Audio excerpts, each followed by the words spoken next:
اے رب ذوالجلال، اے ہمارے پروردگار،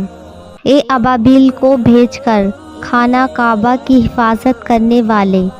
فرشتوں کو ننگی تلواریں دے کر بدر کے میدان میں اتارنے والے، حضرت موسیٰ علیہ السلام کو فرعون کے دربار میں پالنے والے، حضرت یوسف علیہ السلام کو کنویں سے نکالنے والے، حضرت عیسیٰ علیہ السلام کو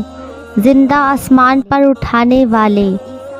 حضرت ابراہیم علیہ السلام کو آگ سے بچانے والے، حضرت یونس علیہ السلام کو مچھلی کے پیٹ سے نکالنے والے، فلسطین کے مظلوموں کی مدد فرما۔ یا الہی، تیرے لشکر بہت سارے ہیں، اپنے کسی لشکر کو بھیج کر فلسطینیوں کی حفاظت فرما۔ آمین یا رب العالمین۔ دوستو، اس دعا کو